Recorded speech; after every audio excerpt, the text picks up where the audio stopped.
नमस्कार, click India देख रहे हैं आप और मैं हूं आपके साथ राजीव सिंह।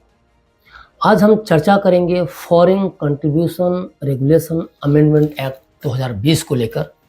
इस एक्ट को लेकर कहा जा रहा है कि यह फॉरेन कंट्रीब्यूशन को कंट्रोल करेगा और इसे ट्रांसपेरेंसी व रिस्पॉन्सिबिलिटी के साथ यूटिलाइज करने के लिए रूल रेगुलेशन को भी तय करेगा। इस अधिनियम को लेकर कई बार बहस हुई है। कुछ लोगों का मानना है कि ये लोकतंत्र को मजबूत करेगा, तो कुछ कह रहे हैं कि सरकार को इस एक्ट के द्वारा अभिव्यक्ति की स्वतंत्रता और नागरिकों पर कंट्रोल को लेकर और ज़्यादा सख्ती सरकार अपना लेगी। इसी मुद्दे पर बात करने के लिए हमारे साथ मौजूद हैं पंकज सिंह। पंकज जी UNHCR यानी कि United Nations high commissioner for refugees mission के लिए एक्सपर्ट के तौर पर काम कर चुके हैं। साथ ही वे सुप्रीम कोर्ट के जाने माने वकील भी हैं। पंकज जी, क्लिक इंडिया में आपका बहुत बहुत स्वागत है। नमस्ते सर, एक बात बताएं कि आपकी नज़र में कुछ ऐसा लगता है कि सरकार द्वारा NGO फंडिंग में पारदर्शिता लाने के लिए ये कदम ही पर्याप्त नहीं है और इसके लिए कुछ और कदम उठाए जाने चाहिए? जैसे आपने कहा कि क्या पहले ट्रांसपेरेंसी था या नहीं था। Prior to 2020 amendment FCRA registered NGOs were only permitted to transfer foreign donations only to the FCRA registered organizations. All FCRA registered organizations had to report all the transaction of foreign funds to the government. This created a system of tracking foreign funds from the first recipient NGO right to the final beneficiary NGOs. तब आप बोलेंगे कि ये amendment लाने का जरूरत क्यों था। अब इस पे मैं बोलूँगा कि जो ट्रांसपेरेंसी सिस्टम था 2020 से पहले NGOs को जो फंड आती थी वो ट्रेस तो होता था, लेकिन फर्दर जो NGOs थी वो दूसरे NGOs और दूसरे इंडिविजुअल और दूसरे एसोसिएशंस को भी फंड कर देती थी। इसका ट्रेसिंग नहीं होता था, इसका ना ऑडिटिंग होता था। मैं एक एग्जांपल देता हूँ UNHCR का, United nation high commission for refugees. UNHCR को डोनेशन के रूप में विदेशों से फंड आती है और UN हेडक्वार्टर्स भी उनको फंड करती है। अब जो UN को जो फंड मिलती है उसका फंड का यूटिलाइजेशन जो UN कहती है भारत सरकार में करती है रिफ्यूजीज के कॉन्टेक्स्ट में। For example UNHCR India Rohingya, Afghan, Sudan, south Sudan से जितने भी रिफ्यूजीज भारत में आते हैं उनके लिए वो करती है। लेकिन इसके बावजूद UNHCR के साथ काफ़ी सारे भारत के NGOs जुड़े हुए हैं जिनको प्रोटेक्शन पार्टनर या फिर एसोसिएट पार्टनर्स बोलते हैं या ऑपरेशनल पार्टनर्स बोलते हैं। बहुत सारे NGOs हैं जैसे HRLN है, कोवा है, और भी है, ऑक्सफैम करके है, एमनेस्टी इंटरनेशनल NGOs हैं। अब UNHCR जो है, UNHCR इन फंड का यूटिलाइजेशन के लिए लोकल NGOs को पैसे देती है। For example UNHCR funds amnesty international, UNHCR funds UNICEF, that is also a partner of UN itself. UNHCR also funds Oxfam, Amnesty International, Human Rights Law Network, and DAJI is an NGO that works for Rohingya refugees in Jammu and Kashmir. There are various NGOs in Hyderabad or in Bangalore or in Bombay where UNHCR funds these NGOs. अब जो NGOs का जो मैंने जिनका नाम लिया वो उन पैसों का क्या करती है, इसका ऑडिटिंग भारत सरकार के पास नहीं है। सो these NGOs use these funds for anti-establishments very clearly. क्या NGO के पास पैसे की कमी है या फिर उसके लिए प्रशासनिक कार्य की जो सीमा यानी कि जो 20% सीमा है वो पर्याप्त है या फिर इसे बढ़ाने की ज़रूरत है? अब मैं 132 पेजेस का जो ऑर्डर है सुप्रीम कोर्ट का उस पर आपको लेकर चलता हूँ। भारत सरकार का जो सबमिशंस रहा है सुप्रीम कोर्ट में ये है, जैसे मैंने इसको पहले भी दोहराया था कि foreign contribution have doubled over the 10 years।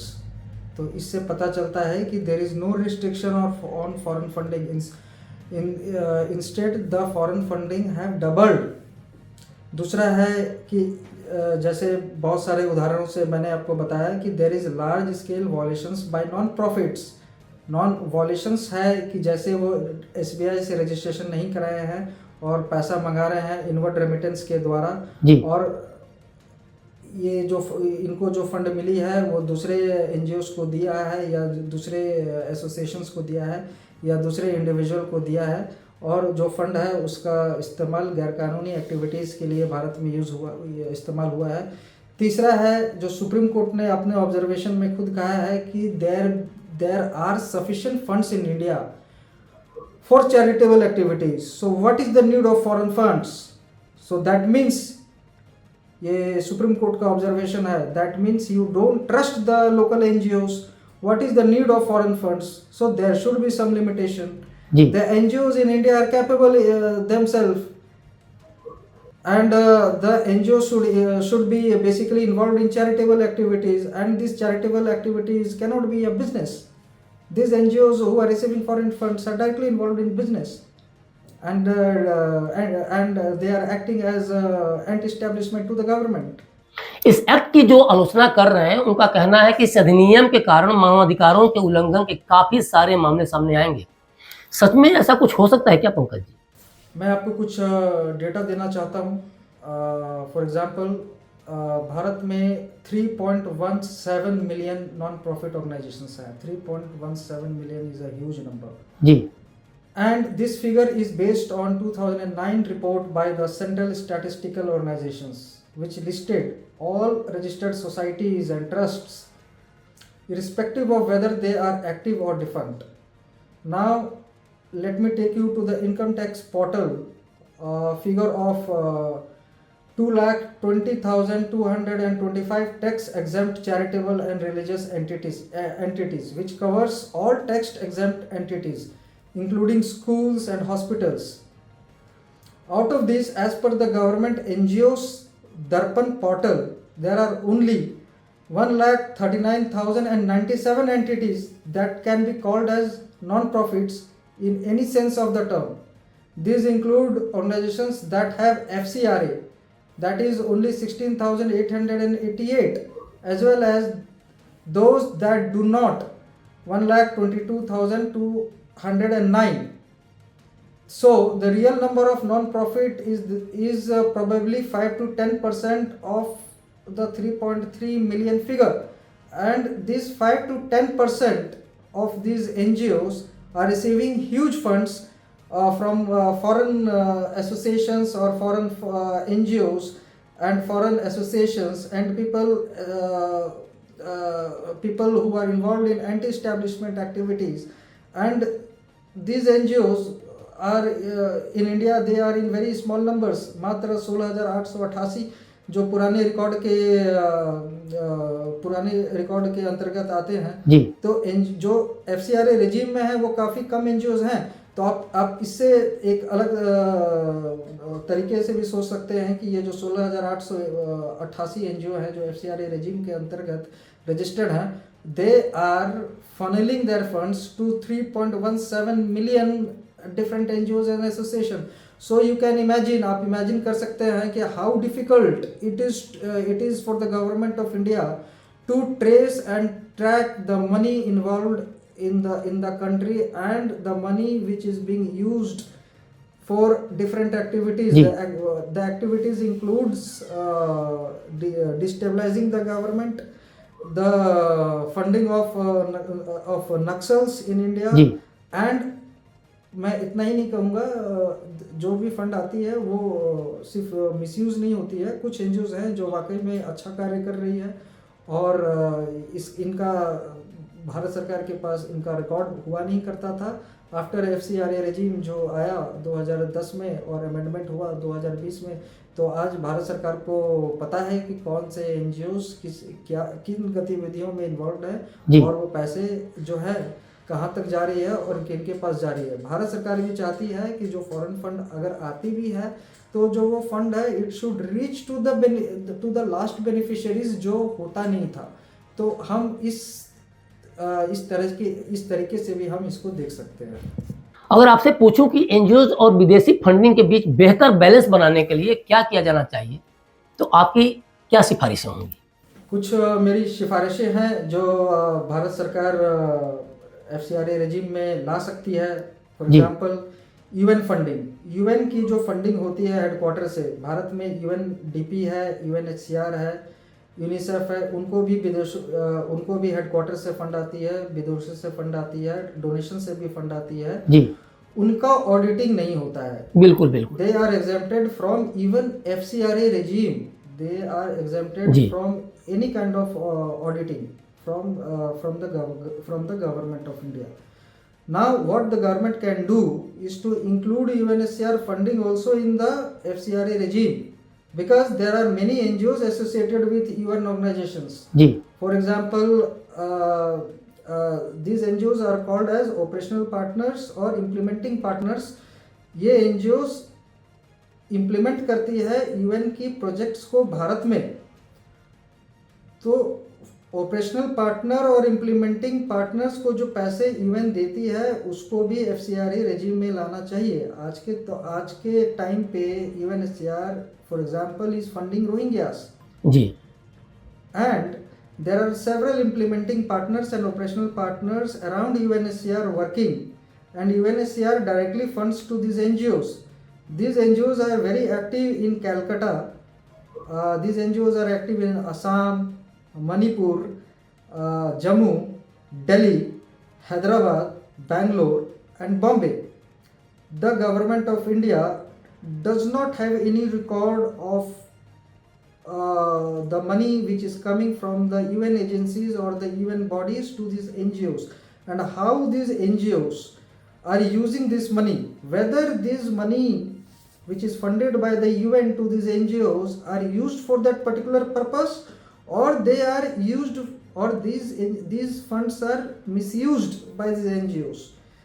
So my recommendation to the government of India is to include UN funding also in the FCRA regime.